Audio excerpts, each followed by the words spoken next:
Are you in your 20s and feel like your money is slipping through your fingers? You're certainly not alone. In this video, we'll uncover the top 5 financial mistakes that could be holding you back from achieving true financial freedom. And by the end of this video, you'll know exactly what to avoid and how to start building real wealth. Did you know that nearly 70% of people in their 20s are living paycheck to paycheck? That's a scary statistic, but it doesn't have to be your reality. Imagine 2 futures, one where you're constantly stressed about money, struggling to make ends meet, and now picture another where you're financially free, able to travel and invest and live life on your own terms. The difference between these 2 futures often comes down to a few key decisions. In this video, I'll reveal the top 5 financial mistakes that can make or break your financial future. Trust me, avoiding these mistakes could completely change your life. So let's dive in and set you on the path to financial success. Now, imagine having an extra $10,000 in your bank account next year. Sounds impossible, right? It's not. And it all starts with recognizing a single financial mistake that most people make in their 20s. This mistake feels good in the moment, but can set you back years on your wealth building journey. I'm talking about living large on credit. It's the silent killer of your financial dreams, and it's time we expose it for what it really is. Picture this, you're out with your friends and everyone's eyeing that new iPhone. Your old one works fine, but FOMO kicks in. Before you know it, you're swiping your credit card, telling yourself you'll pay it off next month. I'm assuming this sounds very familiar. Here's the thing, that $1,000 phone doesn't just cost you $1,000 when you put it on credit. Let's break this down. If you're paying the minimum on cards and with 80% interest, that phone could end up costing you over $1,400 and take more than 3 years to pay off. That's $400 you could have invested or used to start your emergency fund. But it doesn't stop there. This pattern repeats with dinners out, new clothes, and weekend getaways. Before you know it, you're juggling credit card payments and your financial freedom is slipping away. Now, I'm not saying all credit is bad, don't get me wrong, but used responsibly, it can be a very powerful tool. The key is to understand the difference between good debt and bad debt. Good debt is an investment in your future, like buying real estate with a bank loan that'll help you build your own assets for your retirement. And bad debt, well, that's using credit for things that don't grow in value or generate income, or any depreciating asset such as a car or a designer handbag. So how do we use credit without falling into the debt trap? Here's a practical tip. Treat your credit card like a debit card. Only use it for purchases that you could pay for in cash right now, then pay the balance off in full each month. This way you build your credit score without paying a cent in interest. I've linked to the credit card I use for getting flights to Dubai for under £10 below. So not only will you pay no interest when you're paying your card off, if you spend enough, you will jet around the world for next to nothing. Let's talk about the money you could be freeing up by cutting unnecessary credit card spending. Say you're currently paying around $300 a month towards a credit card debt. If you eliminated that debt and invested $300 instead, assuming an average annual return of 7%, you could have over $20,000 in just 5 years. That's the power of redirecting your money from interest payments to investments. But it's not just about the numbers, it's about the peace of mind that comes with being debt-free. Imagine waking up every morning knowing that your money is working for you, not against you. That's the real benefit of avoiding the credit trap. Now, you might be thinking, but I need credit to build my credit score. And you are right to an extent, but there are smarter ways to do it. Consider a secured credit card or becoming an authorized user on a parent's card, for example. These options help you build credit without the temptation of a high credit limit. Remember, the goal isn't to live like a monk, it's about making intentional choices with your money. Every time you're tempted to swipe that card, ask yourself, is this purchase moving me closer to or further from my financial goals? Now that we've tackled spending habits, let's talk about a financial superpower that's available to everyone, yet criminally underused. What if I told you there's a way to make money while you sleep, and then the earlier you start, the richer you'll be? It's not a get-rich-quick scheme, don't get me wrong, or a risky investment, but it's a fundamental principle of wealth building that too many people in their 20s ignore. I'm talking about compound interest. As I mentioned in other videos, Einstein called this the 8th wonder of the world, and for good reason. It's like having a money-making machine that works around the clock, even when you're not. Let me break it down for you with a simple analogy. Imagine you have a small snowball at the top of a hill. As you roll it down, it picks up more snow, growing bigger and faster. That, my friend, is compound interest in action. Your initial investment is the small snowball. As it rolls, and through time, it collects more and more money, growing exponentially. Here's where it gets really interesting. The earlier you start, the more time your money has to compound. Let's look at 2 scenarios. In the first, you start investing $200 a month at the age of 25. By the time you're 65, assuming an average annual return of 10%, you'd have about $1.25 million. Now, let's say you wait until you're 35 to start. Investing the same amount each month, you'd end up with only about $452,000 at 65. That's a difference of around $800K just because you started 10 years earlier. This is why starting early is so crucial, even if you can only invest small amounts. It's not about how much you start with, it's about giving your money as much time as possible to grow. Think about it, that difference of $800K could be the one that allows you to retire comfortably, travel the world, or start that business you've always dreamed of. Now, you might be thinking, but I don't have that much money to invest right now. Here's the thing, You don't need a lot to get started. Even $50 a month can make a significant difference over time. Let's say you invest just $50 a month starting at age 25. By the time you're 65, you could have over 315K. That's the power of compound interest, my friends, turning your pocket change into a substantial nest egg. But here's where many people in their 20s go wrong. They think they have plenty of time and put off investing. They prioritize immediate gratification over long-term wealth building. Every year you wait is a year of potential growth loss forever. So how can you harness this financial superpower? Well, you can start by setting up automatic transfers to a high-yielding savings account or a low-cost index fund. Even if it's just a small amount, the key is to start now and be consistent. As your income grows, increase your contributions, and remember, time is your greatest asset when it comes to compound interest. Think of it this way. Every dollar you invest in your 20s could be worth $10 or more by the time you retire. It's like sending money to your future self, and trust me, your future self will really thank you for this. While investing early is crucial, there's another financial trap that can silently erode your wealth building efforts. What if I told you that earning more money could actually make you poorer? It's a counterintuitive concept that's derailing the financial futures of countless young professionals. Welcome to the world of lifestyle inflation, where your rising income becomes a double-edged sword. It's a phenomenon that's affecting many people in their 20s, and it's time we shine a light on it. Picture this: you've just landed a promotion or a better paying job, and congratulations to you, but instead of seeing your bank account grow, you find yourself struggling to make ends meet, just like before. Sound familiar? This is lifestyle inflation in action. Lifestyle inflation occurs when your spending increases in proportion to your income.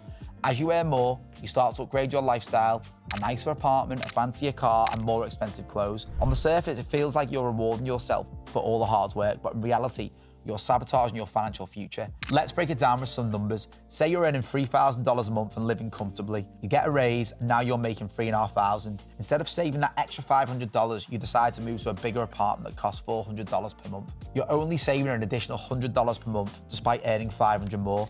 That's lifestyle inflation eating away at your potential wealth. Now, I'm not saying you should never enjoy the fruits of your labor. The key is to finding a balance between enjoying your life now and securing your financial future. This is where the concept of paying yourself first comes in very handy. Here's how it works. As soon as you get paid, set aside a predetermined amount for savings and investments before you spend on anything else, because this way you're prioritizing your financial growth. If you receive a pay rise, increase the amount you're paying yourself first. By doing this, you're ensuring that your wealth grows along with your income. Let's look at some common lifestyle inflation traps. Firstly, we have housing, so upgrading to a larger apartment or buying a house before you're financially ready. Secondly, we have transportation, where you are leasing or buying a new car when your old one is still perfectly functional. There's also dining out, where a lot of people increase the frequency of restaurant meals or choosing pricier establishments. In addition, people tend to take up more subscriptions, so things like adding more streaming services, gym memberships, or other recurring expenses. And finally, people tend to spend more on clothing and accessories, opting for designer brands or more frequent shopping sprees. Each of these might seem small on its own, but together they can significantly impact your ability to build wealth. So how can you still enjoy life while prioritizing your financial growth? Here's a strategy for you: